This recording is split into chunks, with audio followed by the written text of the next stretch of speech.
نورو TPLF waa koox ka soo arrimin jirtay deegaanka Tigreega iyo guud ahaan Ethiopia ba dhowr iyo 30 sano u dambeysay aanan ka soo arriminaysay waqti aad u dheer bay ka soo arriminayeen waxay ahaayeen jabhaddii dagaalkii lagu riday Mengistu Haile Mariam hogaaminaysay ku guuleystay madaxweyne ka noqday ra'iisul wasaare ka noqday dalka Ethiopia muddo dheerna soo hogaaminayay TPLF marka waa urur weeyaan ma ahan shacabka Tigreega ma aha shacabka Tigreega waa lagu beer laxawsanaya laakiin waxa meesha isku haya Nuuro ma aha shacabka Tigreega iyo Ethiopia ma aha waxa meesha isku haya waxa weeyaan waa TPLF iyo xisbiga barwaaqo weeyaan oo mid walba uu jiritaankiisa u arko ka kale inuu burburiyo oo meesha uu ka saaro BB waxay u aragtaa haday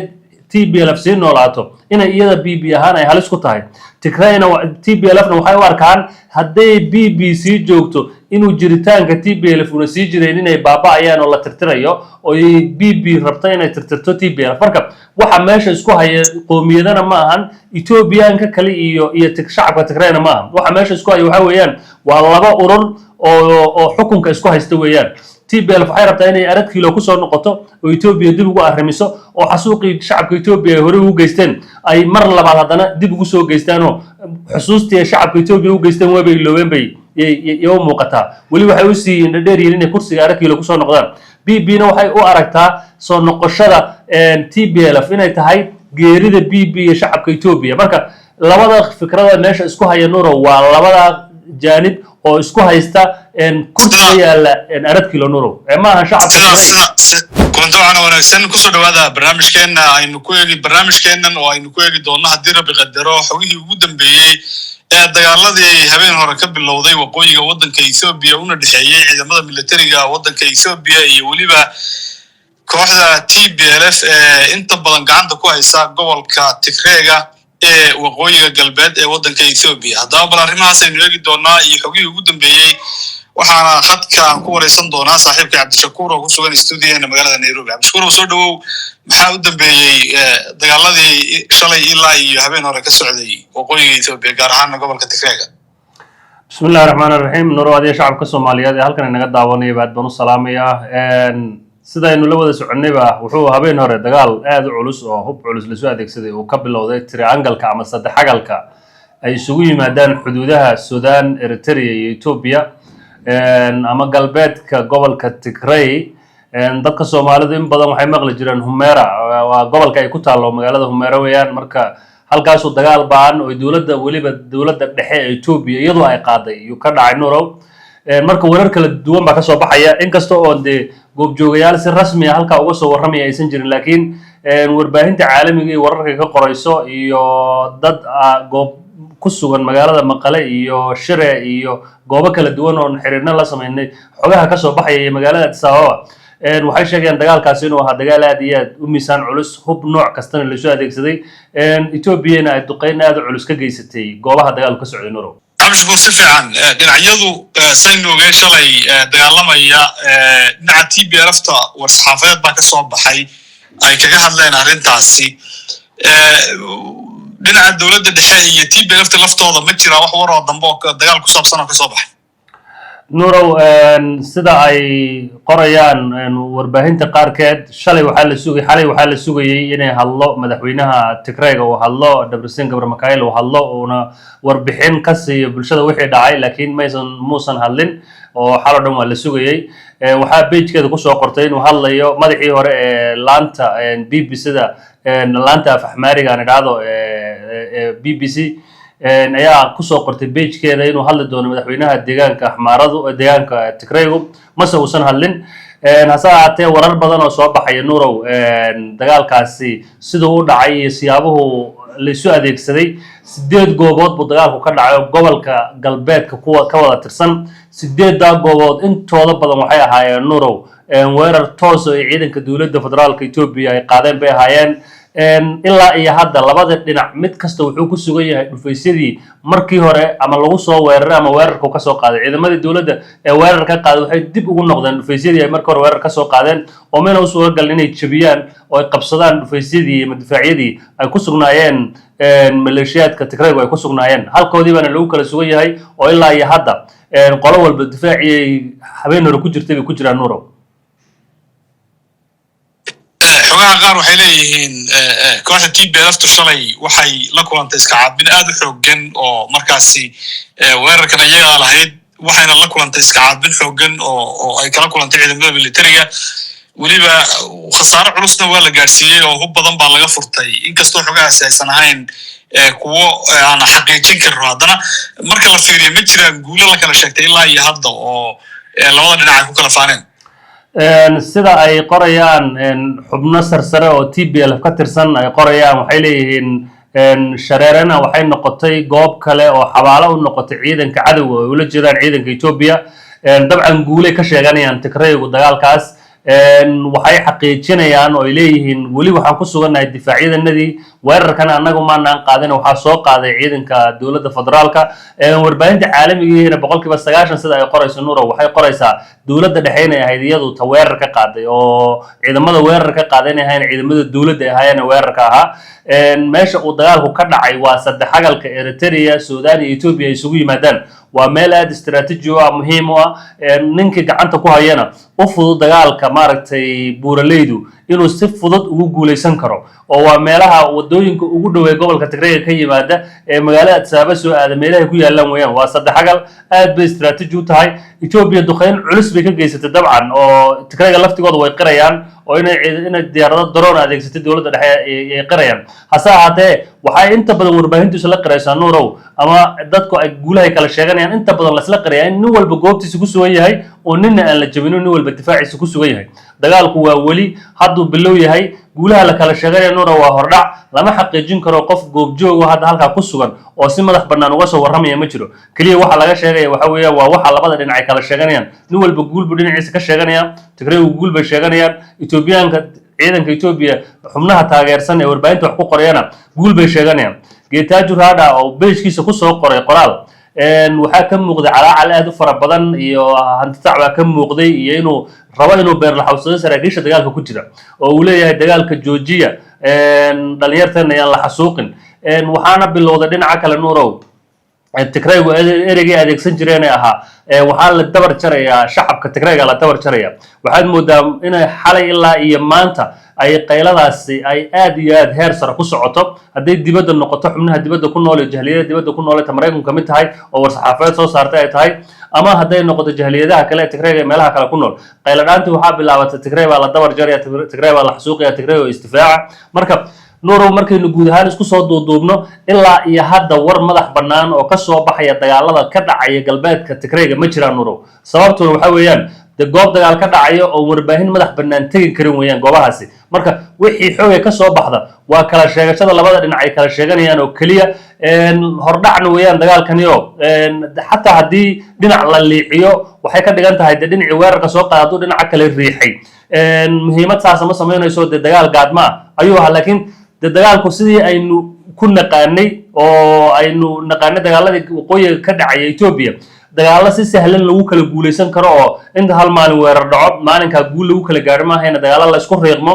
oo dad badan ku dhintaan oo ciidan badan ku dhinto khasaare badan la isu geysto ayuu ahaan jiray marka kanna waa ka sii duwan yahay oo Tigraygu shalay waxay dagaalamayeen iyagoo kaligooda oo cid garab ah haysanin oo Eritrea dhabarka kala dagaalamayso gobolka Axmaaraduna uu dhinaca maaragtay dhulka uu shacab iyo ciidanba isagoo ciidanka militariga garab socdo oo kala dagaalamayo maanta taa bedelkeeda waa dhinaca kale joogaan oo shacabka Axmaarada iyo jabhadda Axmaaradu labaduba waxay garab leeyihiin ama ay urur midaysan kula jiraan Tigrayga ay kula jiraan Eritrea oo shalay cir iyo dhulba ka garaacaysa Tigraygana maanta iyada taakula hiil iyo hooba la daba taagan oo Tigrayga taakuleynaysa rabtan inay guuleystaan marka natiijada lama filan karo natiijada hadda degdega ay leeyahay Tigrayga waa la jabiyo Nuurow si sahlan laguma filan karo mana macquul ah ma noqon karta in sidaas sahlan difaacyadooda hore loogu jabiyo Nuurow marka la eego dowladda dhexe inkastoo in ilaa ay hadda ka hadlin oo aysan iyadu aad moodo inay weli aamusan tahay dagaalka habeen hore bilowday ilaa shalay waa socday baa la leeyahay maanta waan ku sugannahay wax ugu hor rasmi ah oo la hayeen dagaal socdo iyo inuu soo socdo ma jirtaa ilaa iyo hadda wax rasmi ah oo dagaalkii waxaan ogeynay kaliya xalay 8 fiidnimo inuu dagaalku istaagay Nuurow oo 8 goobood uu dagaalku ka socdayba أو دجالكو سر رسمي وجيستاجي حالي هبين نمس ديدي في دنيا مركز اللي جاري ساعات بدن ولا دجال لما يو إن هبين هو صقد حين تصاب له دجالكو وشلون الرسوس عدي حالي فيت اللي سلسو جاري حالي ودجالكو إسكيو يستاجي marka ilaa iyo hadda ma hayno inuu dagaalku dib u qarxay iyo inuu halkiisa ku taagan yahay warbaahin hadda wax ka qorteen ilaa iyo hadda ma jirto si madax bannaan wax uga qortay Nuuro marka xogtaasi ma jirto ilaa hadda dagaalkaasi inuu dib u qarxay Nuuro way abskur dhinaca kale gitaasho reedood sheegtay inuu qoraal soo qoray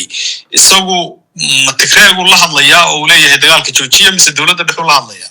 ma wuxuu la hadlay ciidanka TDF buu la hadlay saraakiisha TDF oo yiri waxa dadku filayeen inaad khibrad leedihiin aadna soo khibrad aad u fara badan aad u leedihiin dagaalada maanta ma ahayn inaad shacabkeena iyo dhalinyarteena iyo xoogeena aad ku baabiisin difaaca shakhsiyaad dambiilayaal isagoo ula jeedo madaxweynaha Tigrayga iyo shakhsiyaad kale oo madaxda TPLF isagoo ula jeedo koox dambiilayaal ay idinkoo difaacayana shacabkeena dartiin wax suuqdin ma ahayn waa inaad ka digtoonaatiin marka wuxuu la hadlayo warqadaas ku socotay uu geetaaju soo saaray waxay ku socotay ciidanka Tigrayga dagaalamay ku socotay Nuuro marka wax madax bannaan oo dawladda dhexe oo ka hadlay oo geetaaju iyo laba shakhsi oo kale oo iyaguna teamka la jooga aan ahayn nabiy aan ahayn oo si madax bannaan uga hadlay oo dhinaca dawladda federaalka ma jiraan Nuuro waxaad sheegtay in Tigreegu ay soo celiyeen orahdii ahayd Tigreeg baa la burburinaya ama la baabiinaya aan lafteedu waa arkay iyagoo baraha bulshada iska baabulaya soo dhigaya sawiraan ay ku sheegeen shirar ka dhacay magaalooyinka kala duwan ee gobolka Tigreega oo maqal ugu horeyso oo ay leeyihiin waxa isugu yimid dhalinyarada iyo ururada bulshada iyo saraakiisha ciidamada iyo dadka Tigreega oo dhan oo markaas finaanadihii asaasay astaanta TPLF qaba oo ay leeyihiin waxaan ka soo horjeednaa inaan marnaba la burburin karin ama aan la baabi'inin shacabka Tigreega inta aan nool lahayn oo istifaaci doonaa in halku dhagaasi hadda shacabka Tigreega lagu dhex tuuro Tigreeg iyo TPLF sideedaba soo wax kala duwan maaha mise wuxuu waa isku mid Nuuro TPLF waa koox ka soo arrimin jirtay deegaanka Tigreega iyo guud ahaan Itoobiya ba dhowr iyo 30 sano u dambeysay aanan ka soo arriminaysay waqti aad u dheer bay ka soo arriminayeen waxay ahaayeen jabhaddii dagaalkii lagu riday Mengistu Haile Mariam hogaaminaysay ku guuleystay madaxweyne ka noqday ra'iisul wasaare ka noqday dalka Itoobiya muddo dheerna soo hogaaminayay TPLF marka waa urur weeyaan ma ahan shacabka Tigreega ma aha shacabka Tigreega waa lagu beer la xawsanaya laakiin waxa meesha isku haya Nuuro ma aha shacabka Tigreega iyo Itoobiya ma aha waxa meesha isku haya waxa weeyaan waa TPLF iyo xisbiga barwaaqo weeyaan oo mid walba uu jiritaankiisa u arko ka kale inuu burburiyo oo meesha uu ka saaro BB waxay u aragtaa haday TPLF si noolaato inay iyada BB ahaan ay halis ku tahay Tigrayna TPLFna waxay u arkaan haday BBC joogto inuu jiritaanka TPLF una sii jireen inay baaba'ayaan oo la tirtirayo oo BB rabta inay tirtirto TPLF marka waxa meesha isku haya qoomiyadana ma ahan Etoobiyaanka kale iyo shacabka Tigrayna ma ahan waxa meesha isku haya waxa weeyaan waa laba urur oo xukunka isku haysta weeyaan TPLF waxay rabtaa inay arag kiilo ku soo noqoto oo Itoobiya dib ugu arrimiso oo xasuuqii shacabka Itoobiya hore u geysteen ay mar labaad hadana dib ugu soo geystaan oo xusuustii shacabka Itoobiya u geysteen way iloobeen bay iyo muuqata wali waxay u siiyeen dheeriyeen inay kursiga arag kiilo ku soo noqdaan BB-na waxay u aragtaa soo noqoshada TPLF inay tahay geerida BB iyo shacabka Itoobiya marka labada fikrada meesha isku haya Nuuro waa labada janib oo isku haysta kursiga yaala arag kiilo Nuuro ma aha shacabka sida markay tahay marka maxaa keenaya in oraahdan shacabka Tigreegu isticmaalaan oo shacabka Tigreegi waa la baabiinaya Tigreeg baa loo jeeda inkasta oo dadka qaar aragtida hadda aad sheegtay ka duwan ay qabaan oo ay leeyihiin meesha Tigreeg in la tirtiraa la rabaa aragtiya sida oranayana ay jiraan haddana sida xaqiiqadu u dhowdahay waa labada urur inay meesha ku dagaalamayaan oo BB iyo TPLF ay ka dhaxayso loolanku maxaa marka shacabka Tigreega loogu sawirayaa in istirtir lagu wado Nuuro marka dab la shidaya xaaba loo baahan yahay xaabadaasi marka waa shacabkii dagaal baa la galayaa dagaalka TPLF waa urur yar haday kaligeed ma gali karto shacabka u baahan tahay dhalinyartiiba u baahan tahay marka waa inay hesho ruux ay dadka ku dhex tuurto oo dadka qalbiyadooda ku soo jiidato dagaalkana ay ku keento oo furamaha dagaalka ay ku keento iyagoo wadaniyad iyo difaacooda u sawiraysa dhinaca kale ciidanka makalaakiyaga ama ciidanka qaranka waxaa lala daba taagan yahay TPLF waxay rabtaa inay kala daadiso Ethiopia inay kala furfurtay rabtaa Ethiopia inay kala daadiso rabtaa dalka Ethiopia inay Eritrea u loogtay rabtaa cadowba inagu soo duulay labada jaanib ee ishaya mid walba wuxuu adeegsanayaa qaacidadii dhinaca taageerayaashiisa uu ku guuleysan lahaa oo qalbiyadooda ku hanan lahaa Nuuro iyo adeegsanaya marka wax cusub ma ahan labadan dhinac ee ishaya mid walba dhinaciisa ayuu abaabulka ka wadaa dawladda dhexe ma aamusna TV-yada ka hadlaysaa propaganda fidinaysa wax fara badan bay sameynaysaa sidaas oo kale Tigrayguna waxa ugu weyn ee maanta adeegsan karaan waxa weeyaan iyagoo tusaale soo qaadanaya dhacdooyinka xanuunka badanaa ee xilligii waqooyiga dagaalka waqooyiga uu socday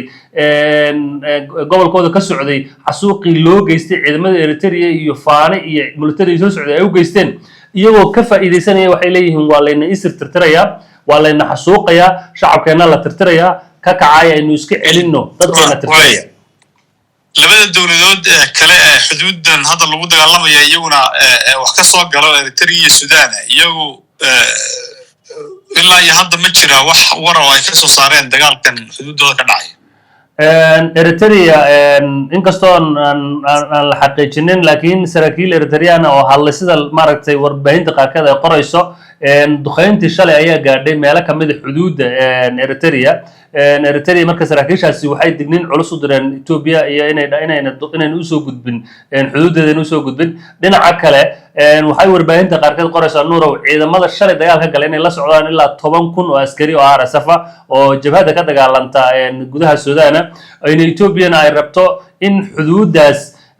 Suudaan iyo Ethiopia ay wadaagaan iyaguna dagaal ay ka furaan oo ay la dagaalamaan dawladda Suudaan ay la dagaalamaan si halkaas ay mashquul uga yimaado oo inay ciidamada Ethiopia dhinacaas wax dhabar jabinahi ayna uga imaaneen marka ciidamada shalay dagaal ka galay qayb waxa ka ahaaba leeyahay 10,000 oo askari oo ciidanka kamid ah ciidanka ee RSF kamid ah marka goobo kamid ah gudaha Suudaan laftigeeda dagaal ka dhacay shalay RSF ma kuwa gudaha Ethiopia lagu tababaray mise waa kuwa xagga Suudaan ka yimid balale ma waa kuwa gudaha Ethiopia lagu tababaray lagu qalabeeyay oo muddooyinka u dambeysay ku sugnaa gudaha Ethiopia Nuuro aad baad mahadsantahay Cabshir adiga mudan Nuuro wagaag dawadayaal intaasaan kusoo gabagabaynaynaa tabinteennan tooska ah saakanimo waxaynu isugu soo noqon doonaa dirbi qadaro qodobada xiga iyo bal wixii waraya ka soo kordha waqooyiga Ethiopia iyo dagaalada halkaas ka socda intaynu markale kulmi doono nabadgelyo